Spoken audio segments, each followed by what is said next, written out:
Gazeti la Nipashe Mwanga wa Jamii ukurasa wa mbele, habari kubwa inasema uvamizi na mauaji ni katika kituo cha polisi Dar es Salaam, wa askari polisi 4, raia 3, wauaji wa pora bunduki na risasi. Habari iko refu maandiko ukurasa wa 5. Watu wanaosadikiwa kuwa majambazi ambao idadi yao haijajulikana wakiwa na silaha za moto wamevamia kituo cha polisi Stakishari jijini Dar es Salaam na kuua watu 7 wakiwemo askari 4 kisha kupora silaha kadhaa na kutokomea kusikojulikana. Tukio hilo linadaiwa kuwa majambazi hayo yalipora bunduki aina CMG 15 na idadi hiyo imefanya idadi ya polisi waliouawa kwa kuvamiwa katika vituo vya polisi nchini kufikia 11 na silaha 53 katika kipindi cha miezi 13 kuanzia Juni 2014 hadi sasa. Ni habari iliyopewa uzito katika ukurasa wa mbele gazeti la Nipashe. Ukurasa wa mbele pia kuna habari inayosema majimbo ya Mnyika na Wasira ya Megwa. Tume ya Taifa ya Uchaguzi NEC imeongeza majimbo 26 mapya ya uchaguzi Tanzania bara huku ikibadilisha majina majimbo 10. Kati ya majimbo hayo limo jimbo la Ubungo linaloongozwa na John Mnyika Chadema, jimbo la Nzega ambalo mbunge wake ni Dr. Hamisi Kigwangalla, na jimbo la Bunda linaloongozwa na waziri wa kilimo, chakula na ushirika Steven Wasira, yakimegwa na kuwa majimbo mawili. Hata hivyo, majimbo 4 yameongezeka visiwani Zanzibar. Ni ukurasa wa kwanza gazeti la Nipashe. Ukurasa wa pili kuna habari inayosema vyama na NEC wajadili maadili ya uchaguzi. Vyama vya siasa nchini vimetaka Tume ya Taifa ya Uchaguzi kuweka wazi gharama za kuendesha uchaguzi mkuu Oktoba 25 mwaka huu na uwiano sawa wa ruzuku itakayotolewa kwa mgombea urais wa chama husika. Ukurasa wa pili pia kuna habari inayosema 35 kortini kuchoma kituo cha polisi Dar es Salaam. Watu 35 wamefikishwa katika mahakama ya hakimu mkazi Kisutu jijini Dar es Salaam wakikabiliwa na mashtaka 4 ikiwemo kufanya mkusanyiko isiyo halali, kuchoma moto kituo cha polisi Bunju Dar es Salaam na kuharibu mali kituoni hapo. Ukurasa wa 3 kuna habari inayosema uvamizi wa vituo vya polisi waibua mjadala. Baadhi ya wadau wameshangazwa na kasi kubwa ya uvamizi wa vituo vya polisi, mauaji ya askari na uporaji wa silaha. Mhadhiri mwandamizi wa idara ya sayansi ya siasa na utawala Dr. Benson Bana alisema ni wakati wa polisi kujitafakari upya katika dhana ya ulinzi shirikishi na polisi jamii. Ni habari kurasa za ndani gazeti la Nipashe. Nikusomee habari leo ukurasa wa mbele, habari kubwa inasema majimbo mapya 26 yaongezwa nchi nzima sasa kuwa na majimbo 265. Habari iko refu maandiko ukurasa wa pili. Tume ya Taifa ya Uchaguzi imetangaza kuanzisha majimbo mapya 26 na kubadili majina ya majimbo 10. Ongezeko hilo la majimbo 26 kwa Tanzania bara linaongeza majimbo ya uchaguzi kuwa 265 Tanzania nzima.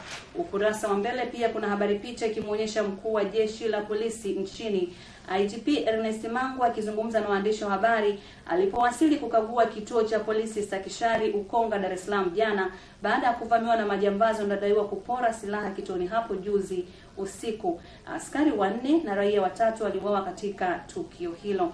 Kurasa wa mbele pia limeandika Shein asema Magufuli ndiye kiboko yao. Rais wa Zanzibar Dr. Ali Mohamed Shein amesema uteuzi wa mgombea wa CCM katika nafasi ya urais wa Jamhuri ya Muungano wa Tanzania Dr. John Magufuli ndio chaguo sahihi la kupambana na upinzani na kuleta ushindani katika CCM na kushika dola. Ni ukurasa wa kwanza gazeti la Habari Leo. Ukurasa wa pili kuna habari inayosema madola wafurahia uteuzi wa Magufuli. Jumuiya ya Madola imepongeza Chama cha Mapinduzi kwa kumteua Dr. John Magufuli kuwa mgombea urais, wakimwelezea kuwa ni mgombea anayekubalika na wengi na kukitakia ushindi chama hicho katika uchaguzi mkuu unatarajiwa kufanyika Oktoba mwaka huu. Ni kurasa za ndani gazeti la Habari Leo. Nikusomea gazeti la Mtanzania Fikira ya Kinifu ukurasa wa mbele. Habari kubwa inasema ujambazi wa kimafia. Majambazi yateka kituo cha polisi, yapora silaha zote da. Polisi 4, raia 3 wauawa, IGP hapa kuwasaka. Habari imekwisha kusomea kwa urefu katika gazeti la Nipashe. Ukurasa wa kwanza pia kuna habari inasema NEC yatangaza majimbo mapya 26. Ni gazeti la Mtanzania. Ukurasa wa pili kuna habari inayosema CAG akerwa uuzaji nyumba za serikali. Mdhibiti na mkaguzi wa hesabu za serikali CAG Profesa Musa Asad ameonyesha kukerwa na ufujaji wa mali ya umma unaofanywa na viongozi wa serikali, likiwemo suala la uuzwaji wa nyumba za serikali lililotekelezwa katika serikali ya awamu ya 3 chini ya Rais mstaafu Benjamin Mkapa. Ni habari ukurasa wa pili gazeti la Mtanzania. Ukurasa wa 5 kuna habari inasema kizimbani kwa kuomba rushwa $200,000.